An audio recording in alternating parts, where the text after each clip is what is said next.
Welcome to Sustainable Stock. Real conversations about cattle, land, and the culture that surrounds them. From grazing and management to the weight of stewardship that cattlemen carry, we explore what truly sustains the herd. Brought to you by Boss Sires Genetics, functional, fertile, adapted genetics. Here's your host, Patrick Powers. Hi, and welcome back for another episode of Sustainable Stock. Today I'm joined by Tim and Trudy Ohlde of Ohlde Cattle Company. How are y'all this evening? Fine, Good. thanks. How about you? Good. Thank y'all for joining me. Well, I've asked y'all to come on today because y'all have a name that carries quite a bit of weight within the cattle industry. And I just kind of wanted to pick y'all's mind on your beginnings, your process, and whether you see the future of Ohlde Cattle Company going. Does that sound like something y'all are willing to get into? Let's get started. Alrighty. You tell the Well, rather than me do a poor job of it, would y'all like to introduce yourselves to the listener? Okay, Tim. This is my wife, Trudy, and I'm Tim, I guess, most of the time. Alrighty. Now, we've been together for about, 40 years, 45. As I tell my wife, it's a long time to be that miserable, but I wouldn't want to do it with anybody else. Well, she's the best one I ever had, okay? At least for the last 45 years. So where would y'all say you got your start in cattle and cattle genetics? Her or me? Let's start with you, Mr. Tim. Well, I've been at it since I was about 8, 9 years old. I was possessed with cattle when I was young. And so originally I had some Charolais cattle in my early teens till late teens and got involved with Charolais. And of course, that was one of the new deals. Actually helped start the National Junior Charolais Association and was the first president of that. I forgot that, and I got told about that here 2 weeks ago from a guy that went with me back in 1966.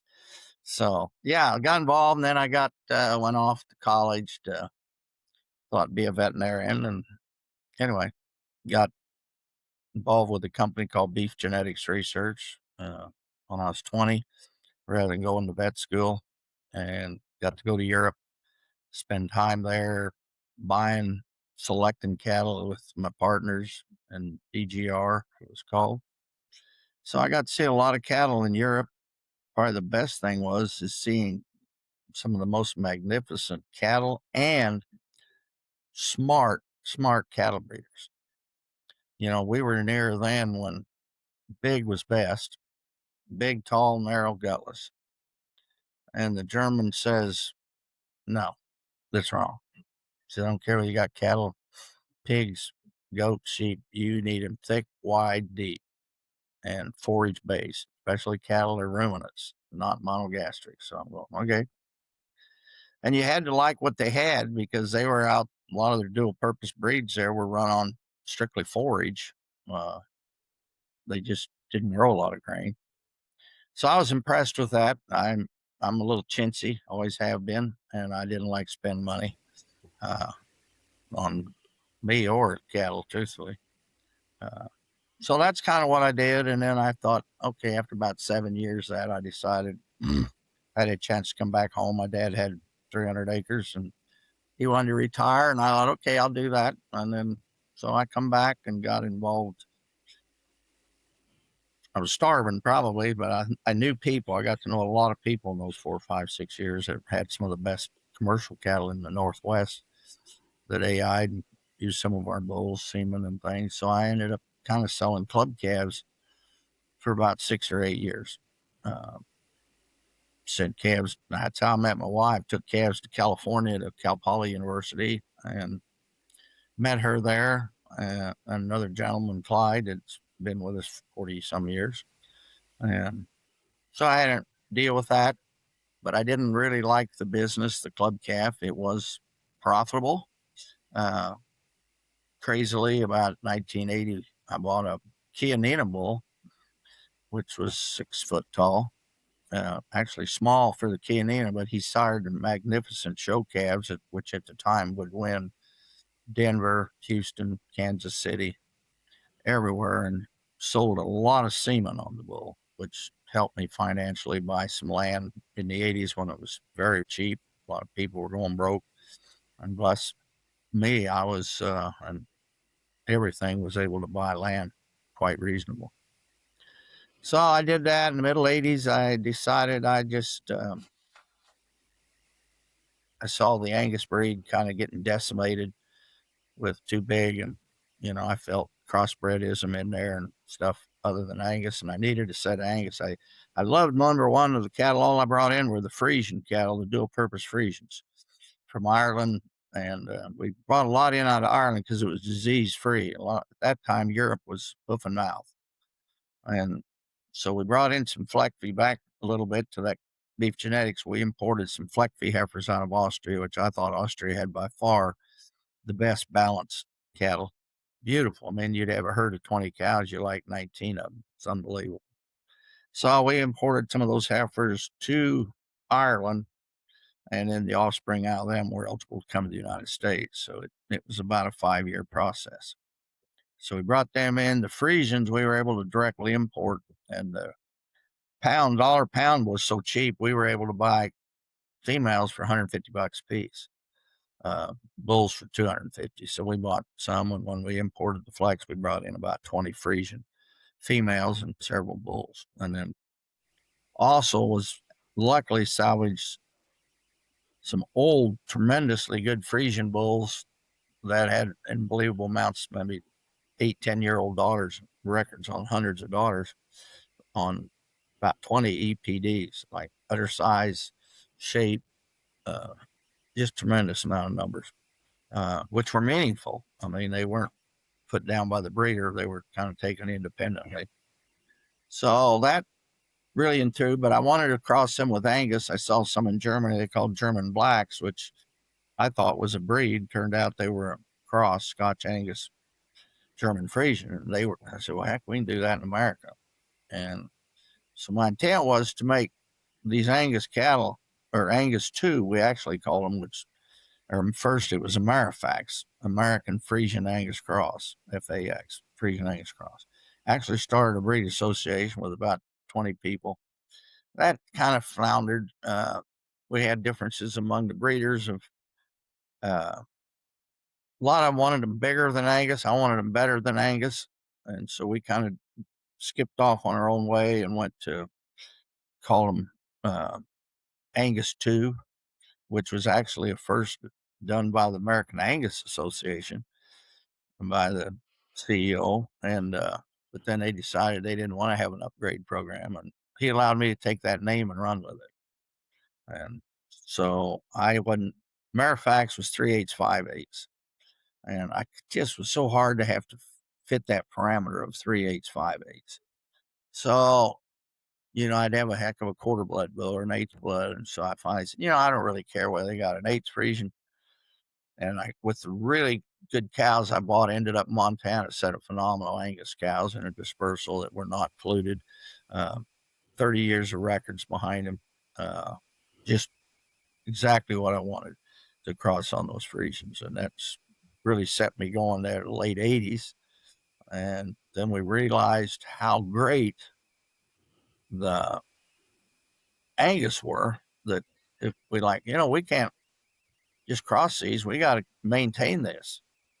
And that was the difficulty, finding the bull. And finally, about 3 years of floundering, we got the 6807 bull, which was actually bred the year in the same herd when I bought those cows. And so he helped us kind of reproduce those kind of females, both phenotypically and udders, balance, low birth, whatever. And so then we were kind of off to the race in the Angus, and we got very lucky right off the bat. One of the first calves out of those cows, we took the Midland bull test in Montana, one of the biggest in the country, and was able to sell a bull for like $40,000. So I'm like, wow, I can buy a cow for $4,000, sell a calf for $4,000, and then next year sell another one for $30,000 or $25,000. So that proceeded until 91, and then we decided to have our own bull sale. My wife got here in 82 from California. And anyway, she was very involved. It would never have happened without her. I did the talking, she did the work, and still does today. That's I give her well full put. credit, and I promise when I die, it's all going to be hers. Okay. Unless I pass first. Then he has fun. Oh, no. I like it. Well, then So maybe that's the kind next. of where I got going and proceeded from there. Excellent.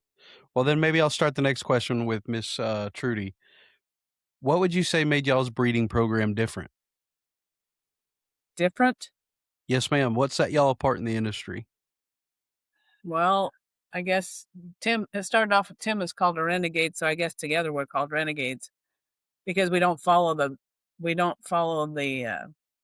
path of everyone else. We don't follow fads and that kind of thing. So, I like cattle that are easy flesh, just like Tim, easy flesh and whatever. And they have to work in the real world. If they don't work in the real world, then they're not much use because the cattle have to survive in areas that might be very harsh, like maybe the Arizona Strip. We sent a lot of cattle to Canada this year, and then a lot in Texas, and I mean every which part of the country, and they do work. The only time that maybe they don't work as well is they get too much feed in some of those areas that have a very lush environment. They are very easy fleshing.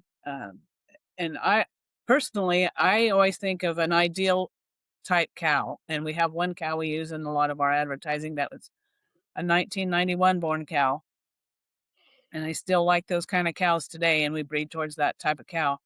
We can be working with different breeds, the flex, the Cinepoles, or the different breed Angus 2s, no matter what it is. We even had shorthorns our son had shorthorns at one time, and we bred towards the same kind of cow, that deep, big, or not big, but big volume type cow that's easy fleshing with a lot of guts and capacity to her. Yes, ma'am. Well, it sounds like y'all definitely had some international start. Y'all have always been looking abroad when sourcing your genetics. At what point would you say that an international aspect came to your genetic operation? When did y'all start reselling abroad? Middle 90s. Yeah. South America was probably. Argentina was the big. They had a gentleman there that actually died not very long after that, but they called him the Argentine bondsman. And they have actually that on a couple sale auction places. And he was terrific. I learned so much from him. He could literally look at a scrotum on a bull and say, well, this is going to produce great semen and this and that. And I'm going, wow. And he was pretty right. But he was changing what had happened in early 90s in Argentina. They had taken some of the American genetics that were really big. So when they crossed them at that era, Argentina is very grass-based. So they had a lot of 900-pound cows. And so when they used the big Angus genetics in America, you thought, wow, why didn't we do this a long time ago? But then all of a sudden, here was a train wreck. Grass forage-based, the cows weren't holding up. They were lucky to have one bull there, a 654X bull, that was unique in having a lot of milk, but extreme fertility in the daughters. And so we exported a couple bulls. Actually, the old Foundation Anchor, they wanted him, but then he didn't pass all of his export tests. And I guess God said, no, he's not leaving. Stay and hold the cattle company. He did. So then he wanted to get a son out of that bull, or the great old 1019 cow that is kind of our foundation. She's in pedigrees up to maybe 10, 15 times now. And so anyway, we got and produced a bull called Headliner, 661L. And he went to Argentina. I got a phenomenal $7,500 for him. Wow. And he's got like 35,000 registered progeny in the Argentine Angus, number one by far. And his sire is number two. That's So incredible. that got it. And today, even he's well respected. And they interbreed black and red. So I think as good a red cattle there is in the world, red Angus are double, triple bred headliners that they bred in and out of red and got red and black. And so, they just got done with the big Palermo show in Argentina this end of July. And I'd bet 80% of, and they really changed back to using their own judges. So the cattle look just like ours. I mean, they're 4-frame, massive, deep. 10 years ago, they let American judges come up, and they was making fun of their one wanted big. And of course, the breeders that do that American judge one, but were bringing in the big. So they had these unique show cattle, and then you had your regular cattle, kind of like we did in the 80s here, 90s. Yeah. So they went back, and if you Google this Palermo show winners, they're massive, deep, short-legged. That's where they want to be. And I don't know if we'll ever be accepted that in America, because right now, they want such huge cattle. They want 1,800-pound fat cattle. Yeah. How we have 1,200-pound cows and 1,800-pound steers, I don't know how they think that will work. And Argentina sells most of their fats, 1,100 pounds, and mostly grass-fed. Some are getting a little grain. They might put 200 pounds, 300 pounds of grain in their fats. We put 3,000 pounds. Yeah. So it was a good philosophy, good people down there. Bull Stud worked with us really good. And then kabam, here come Mad Cow, 2000 or whatever it was. And that prevented exports to Argentina. So since then, they've had to take the bulls, collect them in the U.S., and export semen, which costs them 5 times more to do than collecting their own bull stud. Yeah. So that kind of went awry, but now they have reopened now where we can export again. So, and I think it'll happen again. Well, along those same lines, just at what level would you say y'all participated in the sale of straws of semen internationally? Do you have an estimate of just how impactful the Ohlde Cattle Company has been? No, I really don't. We didn't export ourselves that much.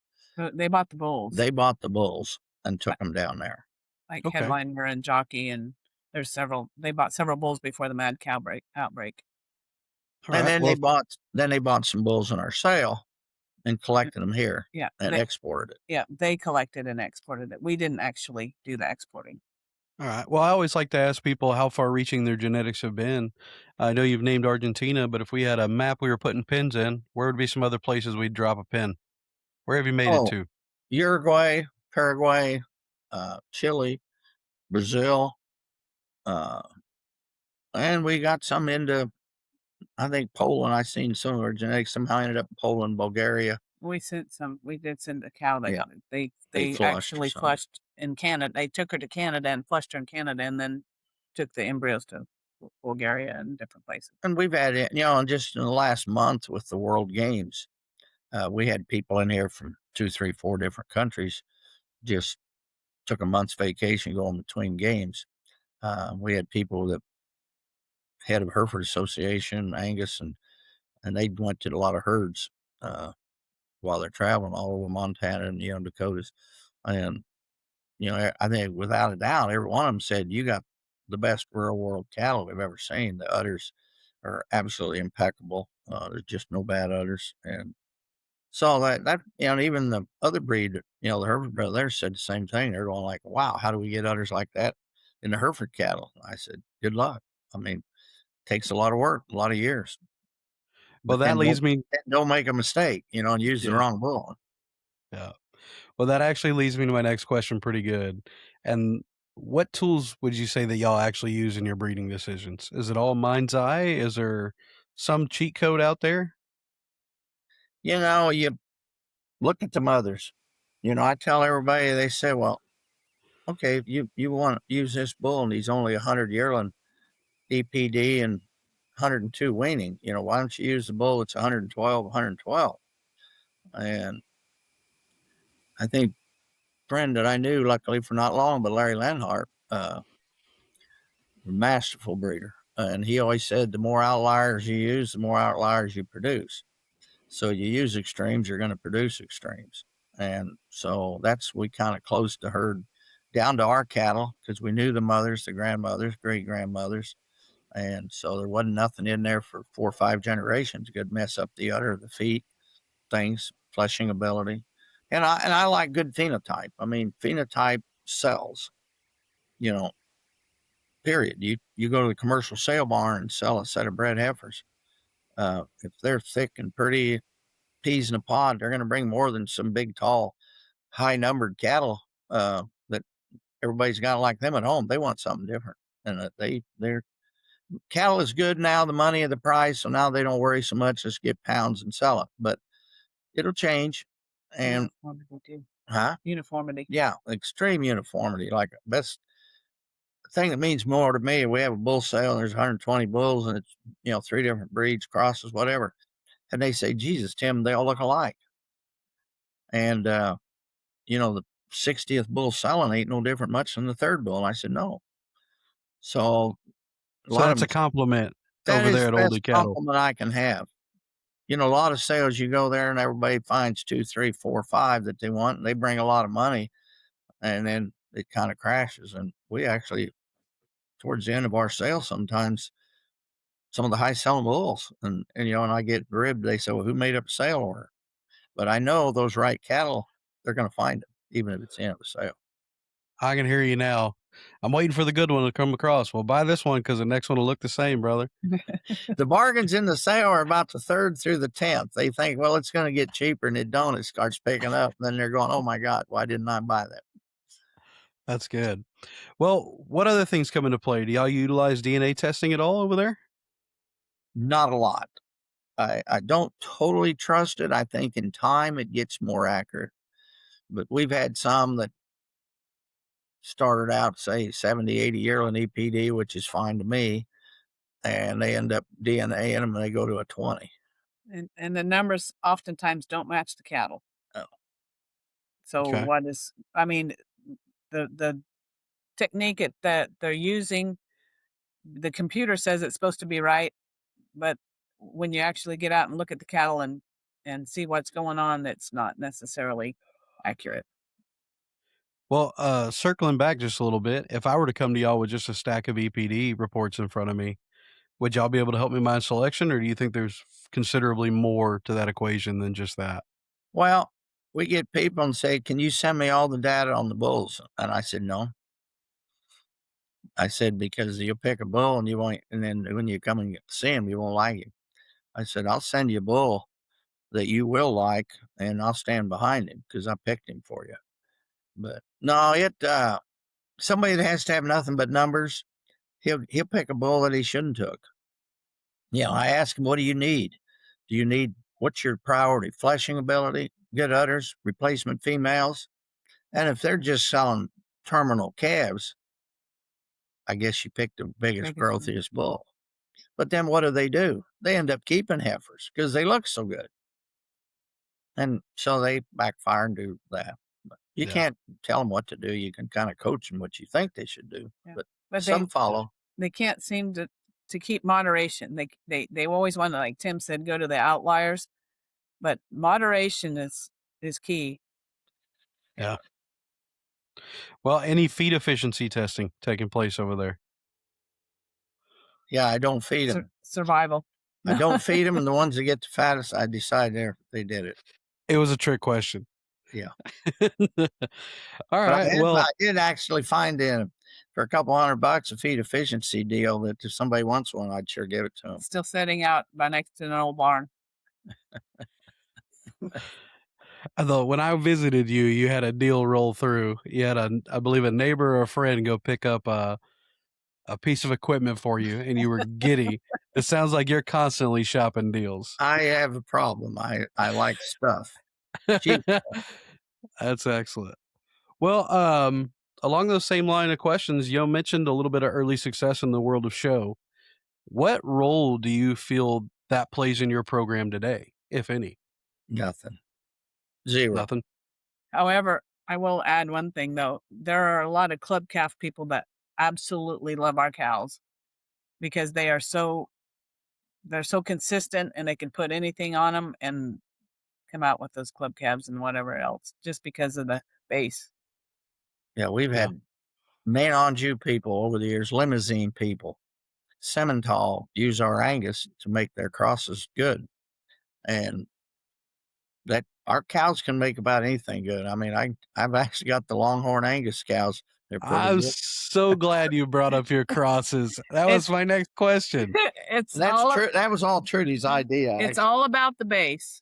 It's all about That's the base. all right. Well, let's expand it. Tell me what can be achieved with your crosses. I know you've never been afraid of making a cross. Well, heterosis, we've all heard, is free, but it's not predictable. You know, you can get, I always say you can take the worst Hereford and the worst Brahman and get an F1 that's better than both parents, times 3. So why not use it? But are they predictable afterwards? You know, you got a just like our Angus 2s or our Fleck Angus. I always say it takes 20 years to get them cattle right.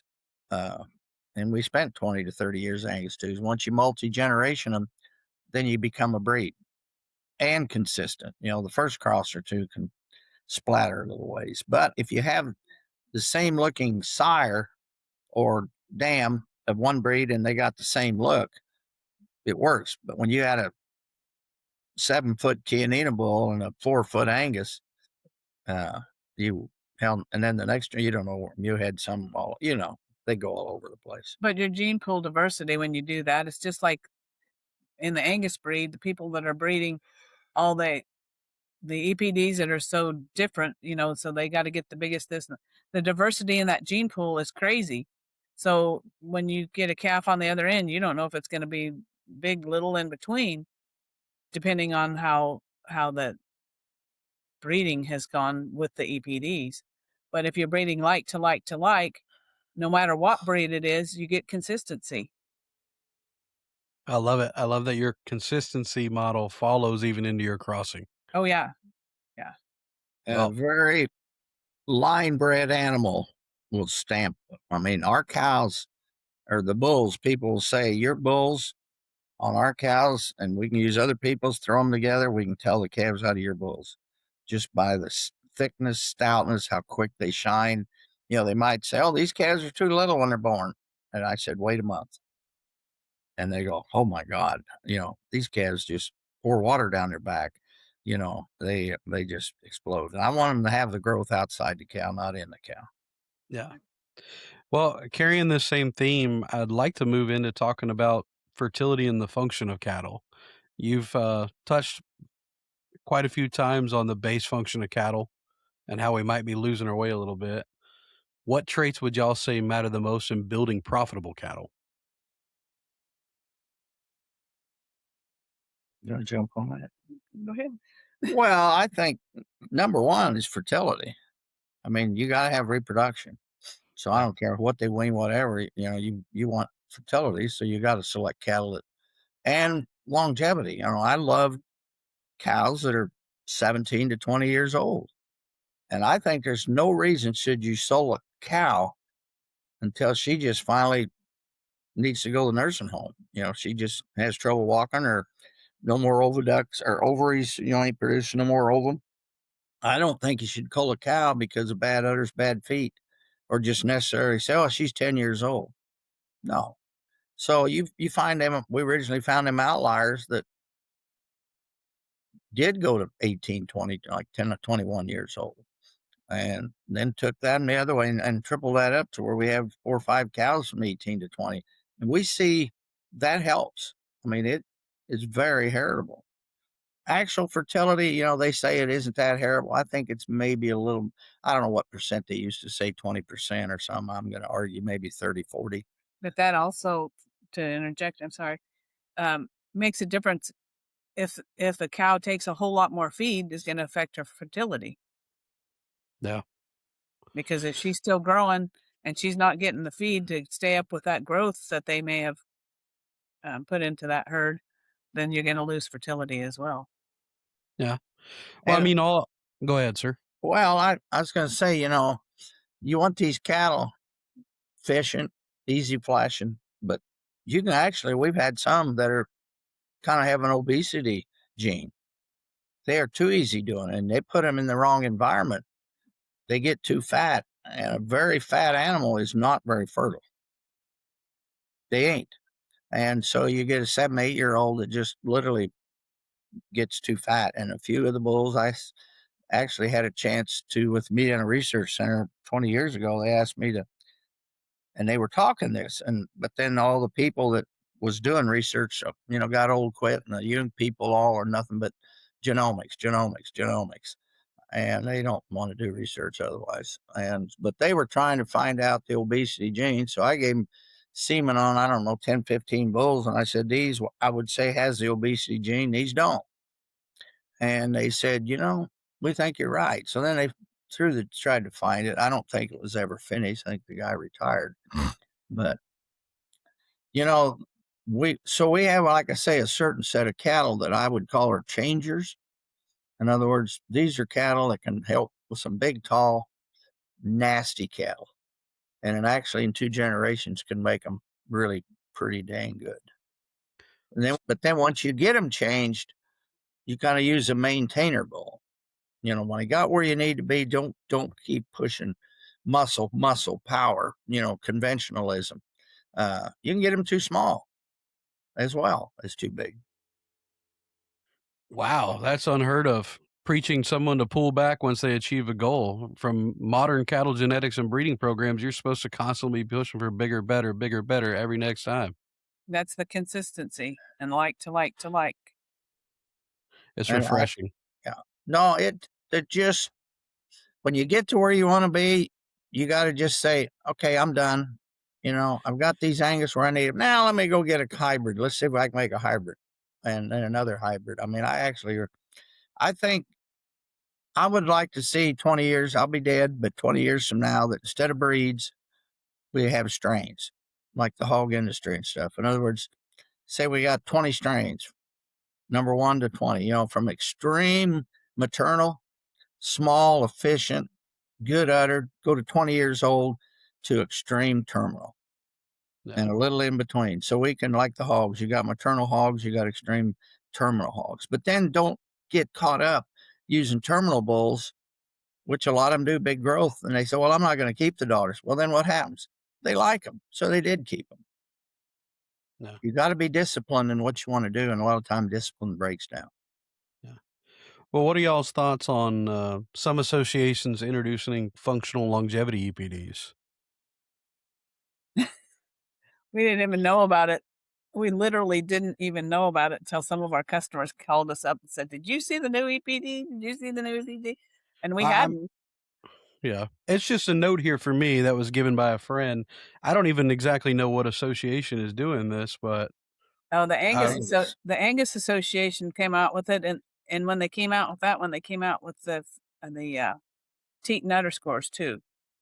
I figured if anybody had an opinion, it would be the two of y'all. Well, and actually and I don't know now, but a guy a lot smarter than me and raises Angus, he's in CEOs of companies, whatever.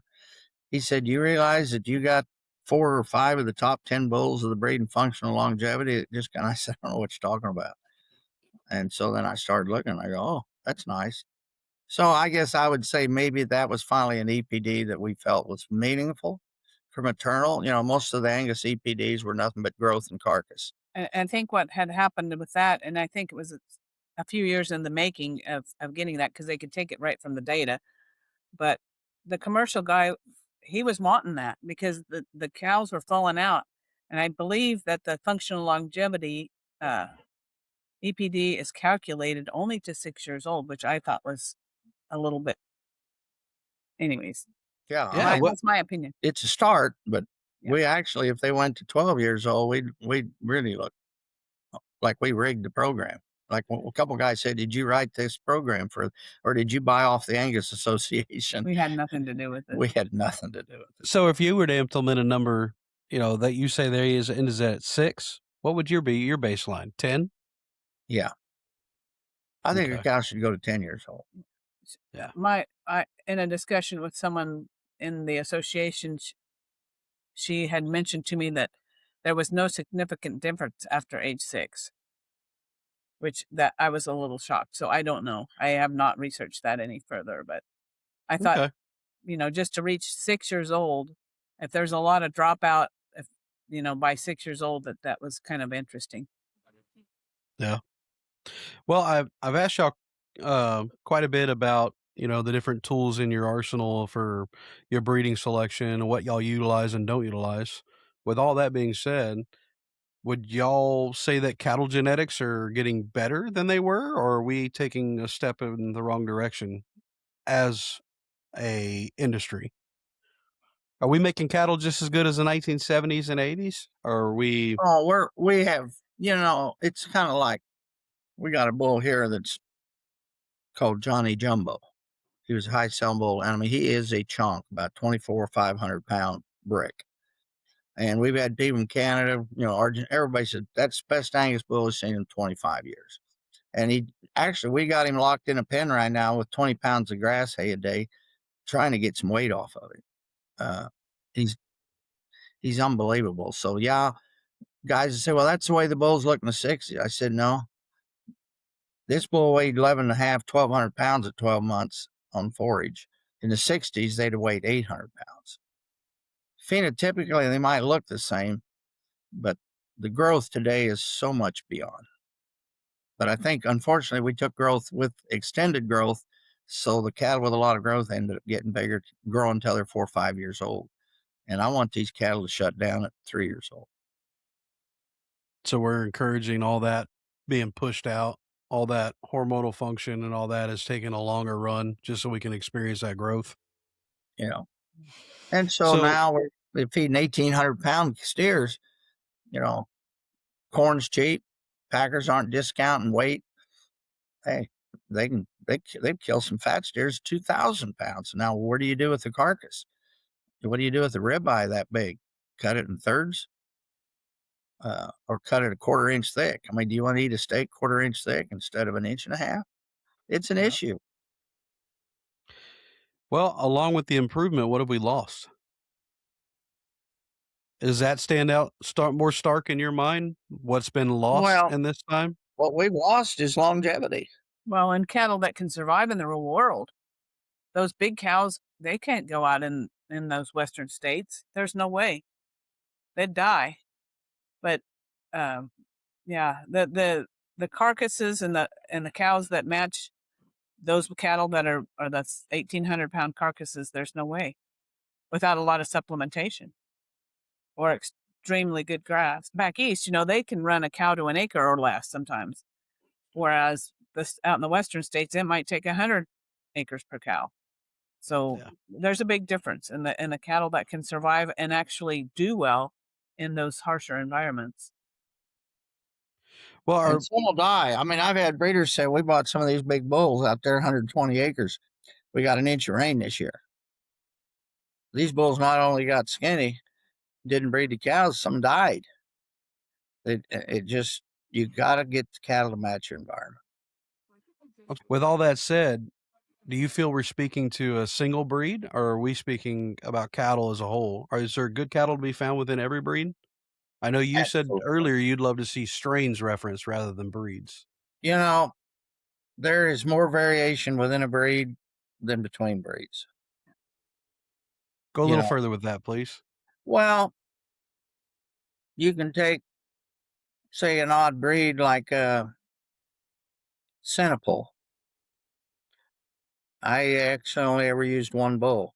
And I didn't think he was a Senepol. He had the most different look. I don't like sheath and leather and things that will hurt you at the marketplace.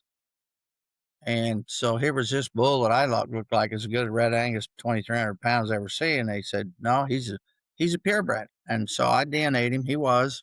Luckily, we kicked a little semen on him before he went back to the owner. And my goodness, there was not another bull like him. And so today in the Senepol cattle, a lot of people want to just say, oh, they're good. Because I give you my blessing, they're good, but they're not. You got to sort the elite ones out of the breed and go on. And there was only like 2 Senepol cows out of probably 100 that I saw that was bought from the best herd in Virgin Islands that was good enough. And I was lucky to be able to have them and be able to flush them. Yeah. And those are good. I mean, they'll match the other breeds. So, but there are a lot of them that ain't good. They got issues. They got feed problems, some other things. So, yeah, I mean, there's good cattle in every breed. You just got to locate them. Well, you spoke about the difference within a breed. I've heard that there can be such difference found that you could even have the experience of hybrid vigor staying within one breed. Absolutely. And that's what we see with a lot of people that use ours. They have the big kind of cattle and they'll breed ours to theirs, and they still get, I mean, the performance will outdo the cattle of our type and size, but not be quite as big as the others. But they still, yeah, the heterosis is our inbreeding, line breeding, whatever you want to call it, is so close that it's almost like a different breed within the breed. No, 100%. Yeah. Well, But the with all line bred one, again, the line bred one will dominate the breeding. I mean, the bull, whether it's a bull or a cow. And it's the same way with back in the club calves. If we had our line bred cows, they could breed them to an off the wall main, semi key, and them cows would stamp. I mean, they dominated the genetic factors. And I think if you can take, and I've seen guys with hunting dogs take a line bred one strain of dog to the other one, the line bred different, and cross them. And that's where the really good hogs, man, the old hog breeders 60 years ago, that's where the great ones came, as the inbred ones. what would you attribute that to? Is it just a concentration of consistency? Yeah. So like if we got an inbred line of cow that most of the pedigree is one cow or two, like say 32 ancestors, 17 have perfect udder and one cow or two in there 4 times. They can't breed a bad udder. I mean, they will not breed a bad udder. But when we found 20 years ago, we'd see a bad udder come out and we go, look, there's grandma, there's great grandma. And when I was trying to find some cows, I learned, or a bull, an outcross, I said I'd never use a bull if I didn't see his mother. And I think grandmother was just as important. Yes, sir. Well, if y'all are comfortable, I'd really like to shift the conversation to seed stock. I would like to know your opinion on seed stock as an industry, and has it changed within the time of your career, or is it the same as it's ever been? Well, it's more numbers oriented. That's the difference. In the early 80s, it was more phenotype and promoted pedigrees and stuff. Now it's numbers. Not Do you us. feel like Not you were us. empowered to succeed within it? No, Well, not within the number game. No.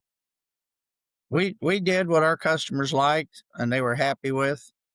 And if they didn't like the bull, I had guys 20 years ago would come in and say, Tim, them cattle are just too small. And I said, well, let's go look at 100 cows. And I said, is these cows too small? Oh my God, no, these are beautiful. That's what I want. But I need bulls that'll sire that. I said, that's what I was showing you. They just have to readjust their eyes. They're so used to seeing and judging that the biggest is always the best. And that's not necessarily the case. In fact, I would say when we were developing these cattle through the years, when we'd have a pen of weaned heifers or something, we'd sell the big ones and keep the middle cut. I like that you touched on what their customer required.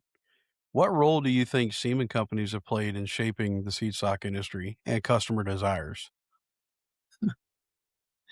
Now, they're going to, a salesman, a semen company is going to promote the bull that they own the most of and will produce the most semen. End of subject.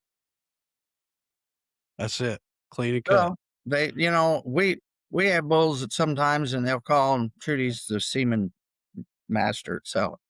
And they'll say, I want to use this bull. And Trudy goes, what do you want to do? And Trudy said, well, that ain't the bull you want to use. And they go, what? Well, when I called so like, whatever, big studs. And I said, what about this bull? I like him. They said, oh yeah, he's perfect. Use it. I think Trudy talks more people out of using a bull than into using it. What does it boil down to, Miss Trudy? I take it to heart. I truly try to help them match what they need in their environment in their operation. And what are their goals? What are their end goals? We've got a lot of people that are grass feds or, different things, and they need stuff that will fit their program basically. And instead of, oh, this is the most popular bull for whoever, I just truly try to help them match their environment and their goals and what they're actually doing. And if they're calving heifers, if they're calving cows, if they're cows, if they did get a little too far on the other spectrum with some other breeding, too small, then we've got bulls that'll increase that a little bit, and then the other hand will take some. We got, like Tim was mentioning earlier, our anchor bull was one of the major changing type bulls. I mean, you could breed him to a elephant, I think, and he'd bring him down to the middle. And Yes, we've ma'am. got some other bulls the same way in our lineup now, younger bulls that do the same kind of thing. Well, Miss Trudy, it sounds like you're fielding most of those phone calls. How much would you say it sounds like this potential customer base has fallen victim to the current marketing work of semen companies? Oh dear. A lot. A lot. I have had a lot of long conversations about this bull or that bull in that semen company, and his numbers are this or his numbers are that. And when you finally get it broke down and what they actually are looking for and that kind of deal, they have a totally different outlook on how to approach their breeding program. Yes, Instead ma'am. of just listening to the high marketing, there's so much pretty pictures. It used to be Photoshop, but now it's AI kind of stuff. And I'm not going to say that that's used everywhere, but it's used a lot. And Well, our do you pictures, we use cell phone pictures. That's it. We do not Photoshop our pictures. No, it's literally off of our cell phones when we're out just checking cows or whatever else. Well, not to pick on the two of you, but I helped set up this interview, and I don't think y'all have the tech savvy to be able to Photoshop. Oh, no. Don't want to either. I didn't know where you shop for it. That's what I thought. So I like it. Well, I've talked about this with others, but along the same question with Miss Trudy and, the falling victim to marketing, do you think there's a role that breed association could play in the education so their members could not fall for these things? Too much politics, and that's enough said. Okay. when you got, and I won't, most of the breeds, a lot of the board of directors don't make a living in the cattle. They're business people, and business people can read numbers. Like when you talk functionality, deep flanked, masculine headed, feminine front, they don't know what the hell you're talking about. But they can read the number, and what they do is you take this number to that number and divide by 2, and that's what you get. Well, a third grader can do that, I think. From what I understand, it makes you a good cattleman nowadays. There's not many cattle people today throw everything in the creek, all the numbers, and just go out and breed good cattle. There's not many left. There is not many left in any breed. Well, let's get into advice, if y'all don't mind. What does today's commercial cattleman need to understand about the seed stock industry? Well, There's a lot of politics. yeah, there is. But you got to say, here, you want to make profit? And I say the best way to make profit is get a pretty good income and don't spend no money. But if you have a pretty good performance and deal, but then you outspend it on feed, you're not gaining nothing. I mean, I know a guy that I said, he was actually a neighbor of mine, and he fed them cattle like once or twice a day. We feed ours once a week right across the road, fall cattle.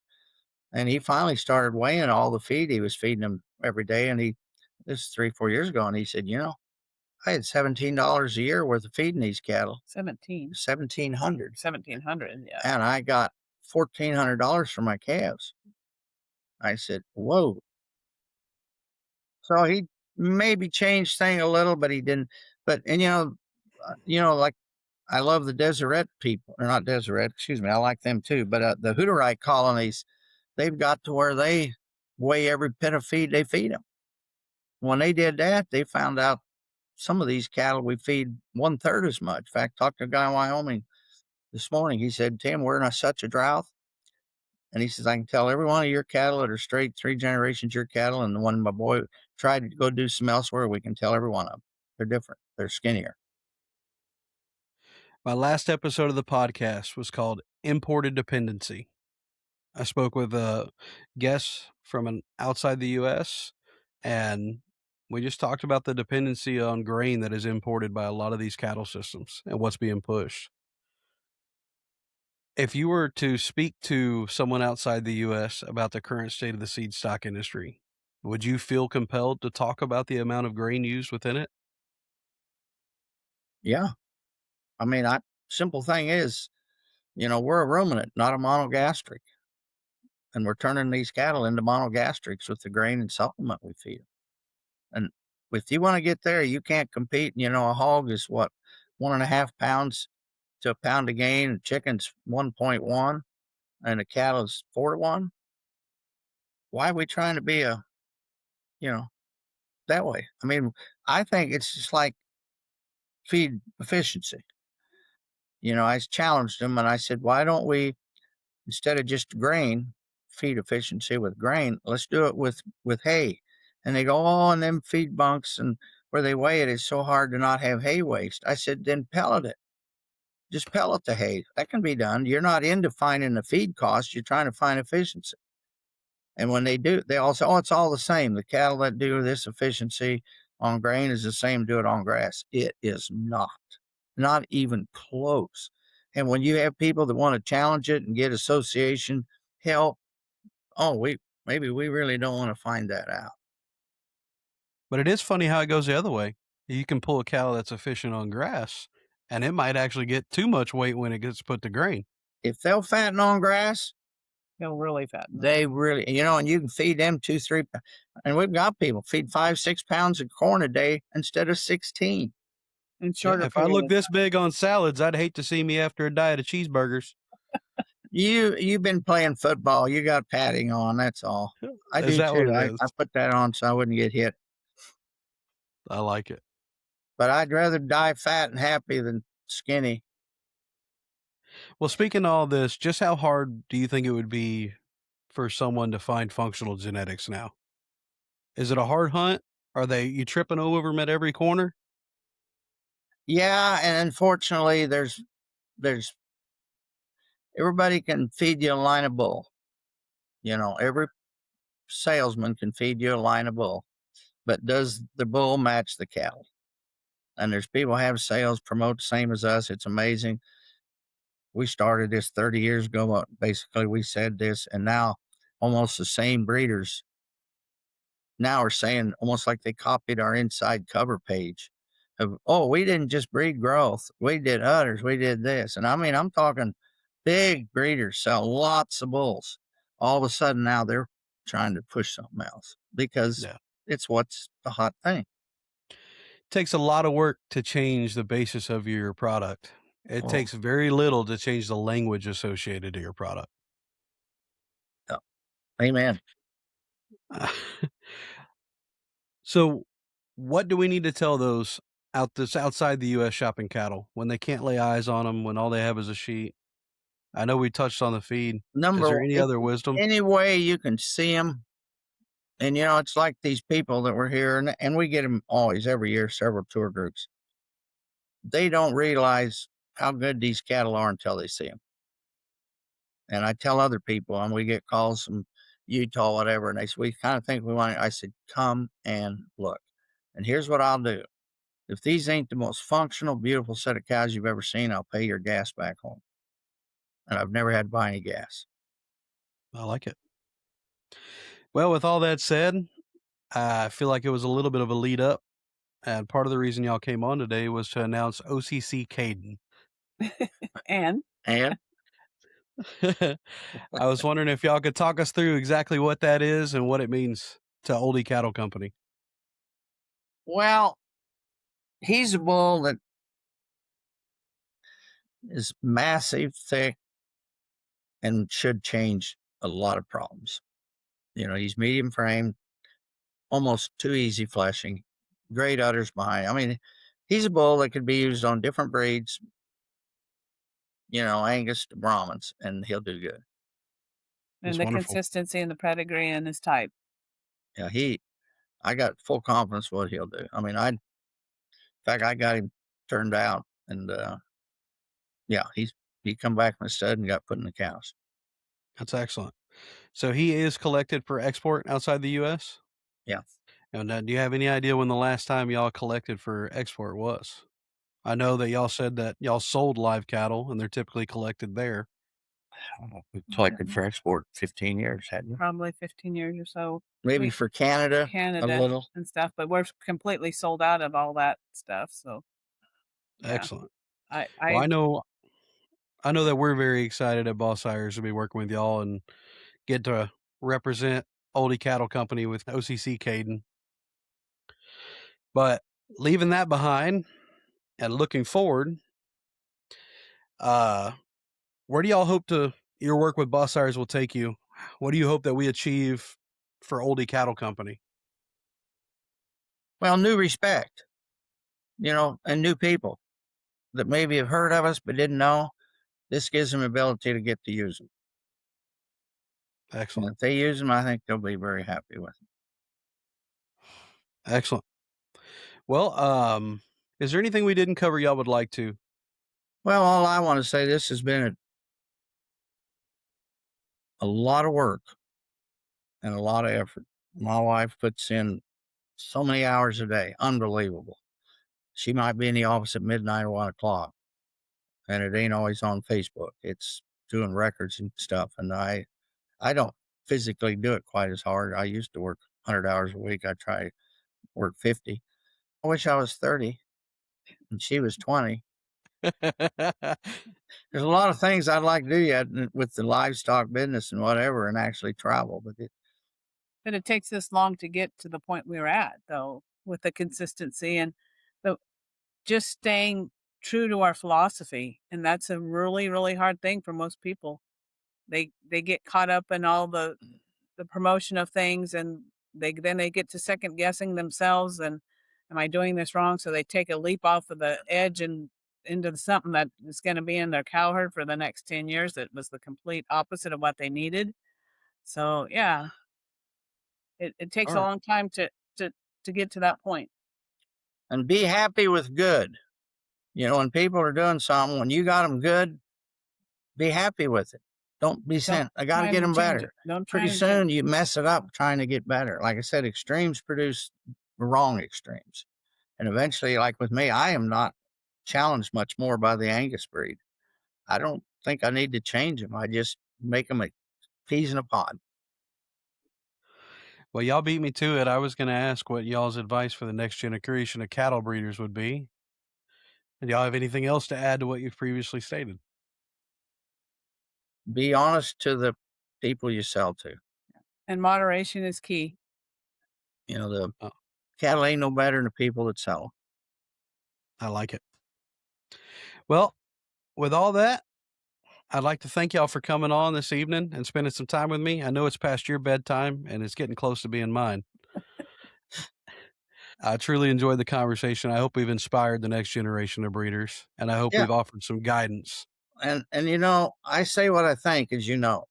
Absolutely. I don't like to make people mad. I don't like to run names down, but I always say, everybody, I'll give you my information, what I think. It won't cost you nothing. It might not be worth nothing, but it's what I believe and what I've learned over the years. Yes, sir. Well, thank y'all again. Don't forget to ranch with purpose and breed for the future. That's it for this episode.